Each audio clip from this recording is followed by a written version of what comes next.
17절 말씀을 읽고 나누기 시작하겠습니다. 루시 밭에 저녁까지 죽고 그 주운 것을 떠니 보리가 한 에바쯤 되는지라. 아멘. 영적인 안목을 기르라 라는 제목입니다. 어제의 말씀을 잠깐 정돈해 보면 자신의 식탁에 룻을 초대한 보아스, 룻의 배고픔을 해결하고도 남을 만큼의 이제 많은 음식을, 여유 있는 음식을 제공을 하죠. 상대의 지금의 필요에 대해서 대단히 민감하게 반응을 하되 룻이 나오미, 시어머니 나오미의 배고픔까지도 해결할 수 있도록 배려를 해줍니다. 저는 이것은 오병이어 사건을 여러분들에게 말씀드렸지만 뭐하러 12광주리를 남기셨을까? 뭐하러 7광주리를 또 남기셨을까? 그것은 배고픈 그들의 배고픔을 달래는 차원에서 끝나는 게 아니라 같은 배고픔을 당하고 있는 또 다른 사람들을 도울 수 있는 길을 하나님이 열어주시는 것이 아닌가. 이게 주님의 마음이라는 거죠. 그래서 후히 주라. 우리가 후히 이제 인색함 없이 주려고 하는 마음을 훈련하는 것은 참 좋은 일이라고 저는 생각을 하고 그게 하나님 마음에 근접한 방법이라고 봅니다. 또한 보아스가 하인들에게 단에서 이삭을 뽑아 버리라고 명령을 하죠. 버린 것은 기억할 필요가 없다라는 의미를 뽑아 버리라라고 하는 단어가 그 의미를 품고 있습니다.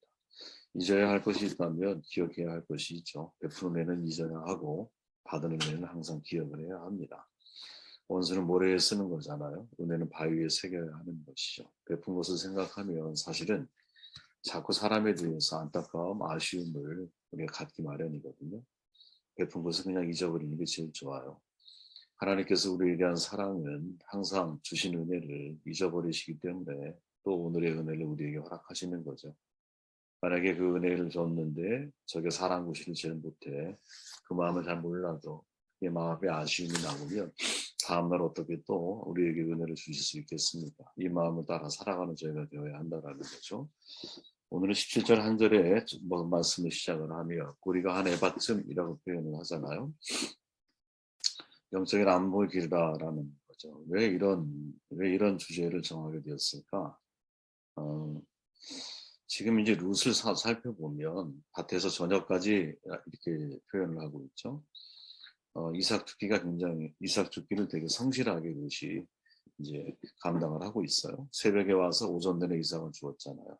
밥 먹을 때 잠깐 앉았다가 먼저 일어나서 또 열심히 가서 이삭을 줍죠. 저녁까지 쉬지 않고 이삭 죽기에 최선을 다하잖아요. 그리고는 타작마당에 탈곡을 하고 나니까 한 에바쯤 되는 양이 이제 뭐랄까요? 탈곡이죠. 탈곡이 됐다 이런 말이죠. 그죠? 한 에바는 한국식으로 말하면 한 말보다 조금 더 많은 분량. 10대가 한 말이잖아요. 한 에바는 12대 정도 해당이 돼요. 12대 하면 여러분 어느 정도 감이 오잖아요. 이 정도 분량이면 보통 이제 두 사람이 일주일 정도의 양식이 된다 그래요.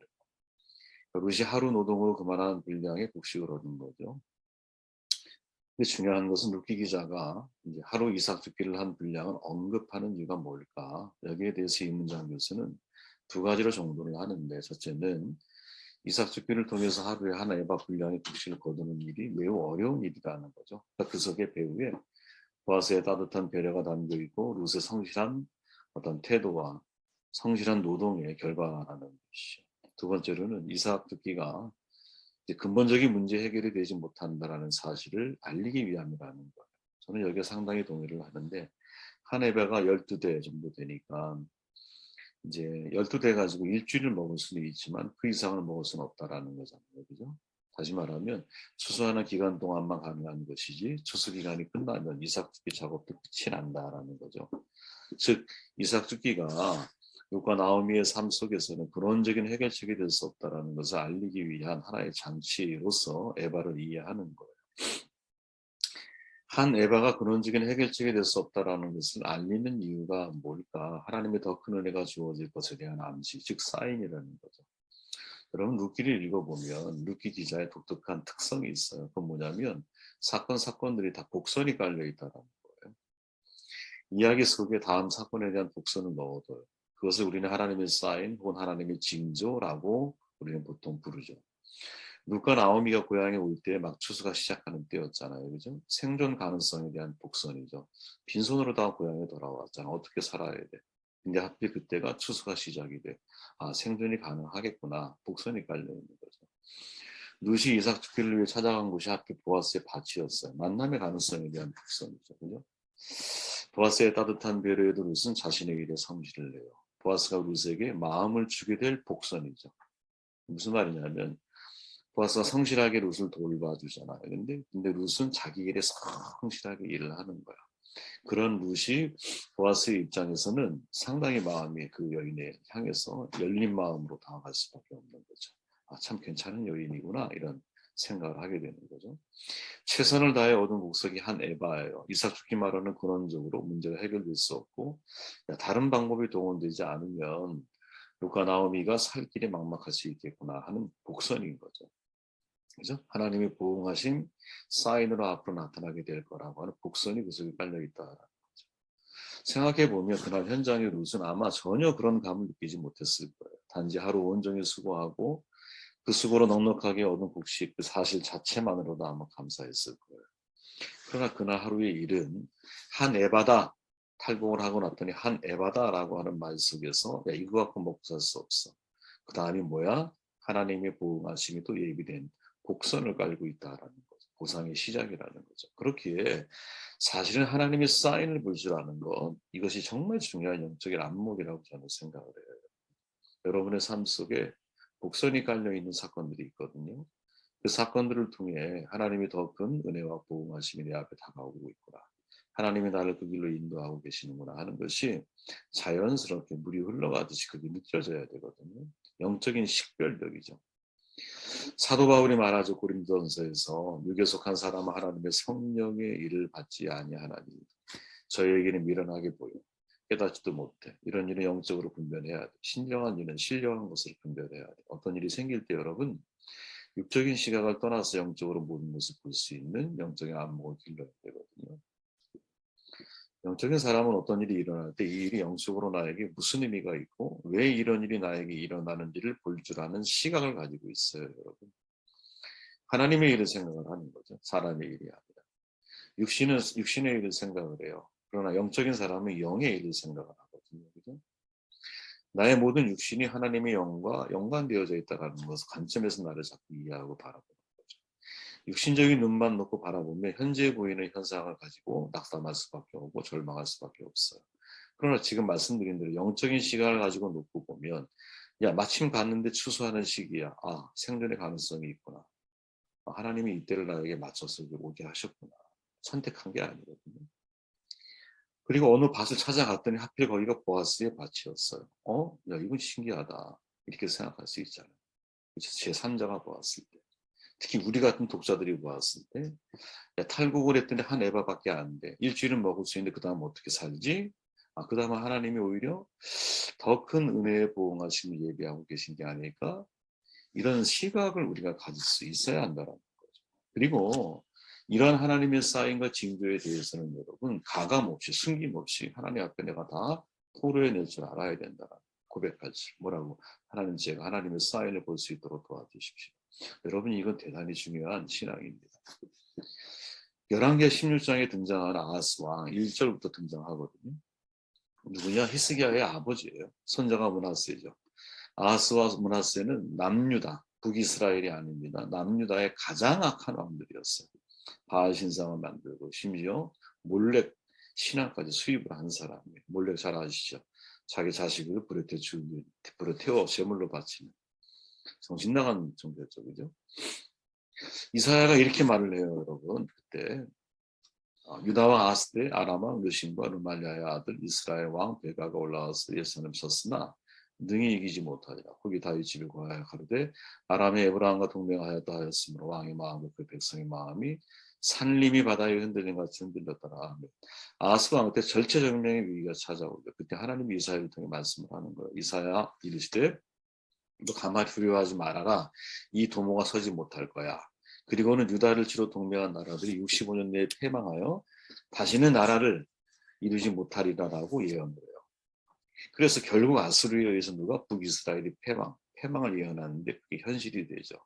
이 메시지를 남유다에 있는 아하스 왕이 들었을 때 얼마나 두려웠겠어요. 그죠? 그러니까 아하스가 선택한 게 뭐냐? 아수르의 친아수르 정책을 편 거야. 예. 친아수르, 이해되시죠? 아수르의 패망을 하니까 그런 게 예언이 되니까 이제 아수르에 대해서 친아수르 정책을 펴면서 그들의 문화를 수입을 하기 시작을 해요. 종교 형태를 배워 실행을 하고 성전의 규례들을 아수르 왕을 위해서 제멋대로 막 고치는 거야. 왜? 지금 내 눈앞에 현실적으로 너무나 무서운 세력이 코앞에 와 있는 상황이다. 근데 하나님은 아하스에게 전혀 두려워하지 말아라. 너 믿음으로 굳게 서야 돼. 라고 이사야를 통해서 메시지를 전달을 하고 계세요. 그리고는 말씀을 하시죠. 이게 중요한 구절이에요. 요 교회 너는 내 하나님 여호와께 한 징조를 구하되 깊은 데에서든지 높은 데에서든지 구하라 하시니. 그러니까 아하스가 지금 너무 두려워하고 하나님을 잘 믿지를 못하고 있으니 초자연적인 징조라도 보여줄 테니까 징조를 구해라 이렇게 말씀을 하세요. 그때 아하스가 뭐라 그러냐면 아하스가 이르되 나는 구하지 아니하겠다. 나는 여호와를 시험하지 아니하겠나이다 한지라. 자 보세요. 이 구절만 딱 놓고 보면 아하스는 대단히 지금 경건한 사람처럼 보이죠. 왜? 하나님을 시험하지 않으려고 그래요. 전 징조 필요 없어요. 하나님. 저는 징조가 없어도 하나님을 믿는 사람이에요. 나는 마음의 표현이라면 뭐 얼마나 좋겠어요. 근데 이거는 절대 여러분 그런 신앙이 아니거든요. 믿음의 말이 아니에요. 불신앙 때문인 거예요. 지금 아하스에게는 여러분 하나님이 눈에 보이지 않는 거예요. 근데 당장 내 눈앞에 다가오는 적은 아수르라고 하는 어마어마한 적 아니죠. 그 전에 누구? 아람 연합군의 그 적군들이 내 앞에 지금 있는 거예요. 그러니 이 적들을 이길 수 있는 세력이 누구야? 강력한 아수르. 그죠? 그래서 아수르를 의지해서 그 전쟁에서 이기려고 하는 마음 가지고 있는 거죠. 그래서 하나님께 구하지 않겠다라는 거예요. 여러분 생각해 보세요. 그죠? 야, 징조를 구해라 라고 하나님이 말씀하시는데 나는 징조를 구하지 않겠습니다 라고 고백을 해요. 대단한 믿음이야. 여호와를 시험하지 않겠어요. 겉으로 볼 땐 대단해 보여. 그런데 전혀 대단한 게 아니었어요. 아하스는 하나님의 말씀이나 징조 따위가 전혀 그에게 관심이 없어요. 오직 어떻게 하면 아수르 왕에게 잘 보여서 아람 연합군을 물리칠 수 있을까. 정신이 거기에 포커스가 맞춰져 있죠. 그 결과 하나님의 초청에도 불구하고 거부를 해요. 두 가지 사실을 여러분이 깨달아요. 뭐냐? 아하스를 통해서 하나님께 징조를 구하는 것은 잘못이 아니구나. 첫째. 그죠? 하나님께 사인을 구하는 건 잘못이 아니라는 거예요. 기도원이 사인을 구하잖아요. 양털 시험. 그건 잘못이 아니에요. 연약한 나의 믿음에 대한 표현일 수도 있고 또 하나님이 정말 함께 하심에 대한 확신을 얻기 위한 동기일 수도 있고 어쨌든 성경에서 징조를 구하라고 하는 것은 잘못이라고 논하지 않아요. 징조를 구하지 않는 것이 불신앙이라고 하는 두 번째 특징을 보여주고 있죠. 그죠? 이 두 가지를 여러분 우리 자신에게 적용할 줄 알아야 된다고 봅니다. 마태복음 16장 3절에 보면 주님이 하신 말씀이죠. 저녁에 하늘이 붉으면 날이 솟겠다. 아침에 하늘이 흐리면 오늘은 날이 굳겠다 하나니 너희가 날씨는 분별할 줄 알면서 시대의 표적은 분별할 줄 모르느냐. 바리새인들이 표적에 대한 질문을 하거든요. 예수님을 넘어뜨리기 위함이었어. 작전이었어. 표적 수사예요. 일종의. 그때 예수님의 대답이에요. 시대의 표적이란 다른 말로 표현하면 하나님께서 하나님의 뜻과 섭리를 나타내기 위해서 특별하게 보여주시는 여러 가지 상징들을 의미하거든요. 이 상징들을 다른 말로 징조라고 표현하고 또 비슷한 말로 우리는 사인이라고 이해할 수 있고 그러니까 바리새인들은 예수님께 표적을 보여달라고 하는데 예수님은 징조로 말씀하고 있다는 거죠.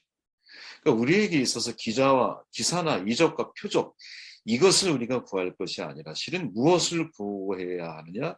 시대적인 징조를 표적을 구해야 되는 거죠. 예. 하나님이 정말 이 일을 하기를 원하실까? 하나님이 정말 나에게 어떤 삶을 살아가기를 원하실까? 내가 사명을 정말 감당하려고 만약에 했을 때 하나님은 나에게 여기에 대한 어떤 사인을 이런 사인들을 여러분들이 구할 필요가 있다. 왜 징조를 구하지 않을까 사람들이? 이유는 전 두 가지라고 봐요. 아하스에게 그대로 나타나는 특징이 있는 하나는 하나님의 뜻을 알고 싶지 않기 때문에. 왜? 알면 실천해야 하죠. 왜 사람들이 사명에 여러분 목숨을 걸기도 하지 않는지 아세요? 왜 그럴까요 여러분? 사명을 내가 알면 그죠? 그 길을 가야 되잖아. 가기 싫은 거지. 그죠? 직분자들이 있어요. 자기 직분에 대해 성경에 답이 있잖아요, 여러분. 근데 성경 그 답을 찾고 실천하기 위해서 애를 쓰고 계십니까? 내가 있는 자리에서 직분을 뛰어넘어 하나님이 내게 주신 사명이 뭘까? 이 질문을 던지고 그 질문에 진지하게 여러분들이 접근해 가십니까? 왜 그 접근을 안 하느냐? 뜻을 알면 해야 되니까 피하고 싶은 거지. 또 다른 하나가 뭐냐면 스스로 문제를 해결할 수 있다고 생각하기 때문에 사인이나 징조가 나에게 필요한 거죠. 이게 아하스 왕의 특징인 거야. 여호와를 시험하지 않겠습니다라는 말 얼마나 그렇대요. 그러나 이 말만 들으면 대단한 신앙인처럼 보여. 그러나 사실은 정반대야. 뭐예요? 자기 계획이 이미 다 서 있기 때문인 거죠. 이미 아수르와 동맹을 맺어서 내가 아람과 이스라엘을 격퇴시킬 꼼수를 인간은 가지고 있는 거야. 그 계획을 말할 수 없기 때문에 경건을 가장해서 이스라엘을 통해 하나님의 제안까지 거부하는 거죠. 하나님의 뜻이 우선이 아닌 거야. 나의 계획이 우선인 거야. 자, 여기서 우리가 얻을 수 있는 교훈이 뭘까? 한번 여러분들 생각해보는 기회가 되었으면 좋겠어요. 자, 18절 말씀을 읽고 정돈할게요. 그것을 가지고 성읍에 들어가 시어머니에게 주는 것을 보이고 그가 배불리 먹고 남은 것을 시어머니에게 드리며 시어머니가 그에게 이르되 오늘 어디서 주었느냐 어디서 일하였느냐 너를 돌본 자에게 복이 있기를 원한다. 이렇게 말을 하고 났더니 룻이 누구에게서 일했는지를 시어머니에게 알게 하여 이르되 오늘 일하게 한 사람의 이름은 보아스니라 하는지라. 하나님과 연관지어 생각하라는 거죠. 나오미와 룻 전혀 예상하지 못한 일이 벌어졌잖아요. 나오미의 기도 때문도 아니고 롯의 노력으로만의 소산도 아니고 이 모든 것 속에는 하나님의 은혜가 내재되어 있어요. 그죠? 모든 것 속에 하나님의 은혜가 내재되어 있어. 우리도 그런 경험할 때 많잖아요. 우리가 염려하고 또 우리가 예상했던 것들 뛰어넘어서 어떤 일이 성취되어지는 걸 경험할 때가 많죠. 대부분 그런 일들의 특징은 뭐냐면 내가 사명의 길, 방향을 올바로 정하고 인생을 살아갈 때 그런 일들을 경험할 확률이 대단히 높아요. 방향이 잘못되어 있잖아요, 여러분. 내가 그러니까 하나님이 내게 하라고 주신 일을 하려고 서서 가면 우리의 예상을 뛰어넘는 일들을 경험할 확률이 많지만 그 방향이 잘못되어지면 우리가 100% 확신하는 것도 틀어지는 확률이 높은 거예요. 그런데 주목할 것은 뭐냐면 여기에서 나오미의 반응이에요. 나오미가 말하죠. 너를 돌본 자에게 복이 있기를 원한다. 참 중요하게 우리가 주목해야 할 단어거든요. 하나님을 언급하지는 않아요. 그러나 이 고백 속에는 하나님의 보응을 염두에 두고 말하고 있는 내용이 포함되어 있다는 거죠. 이게 성경학자들이 하는 말.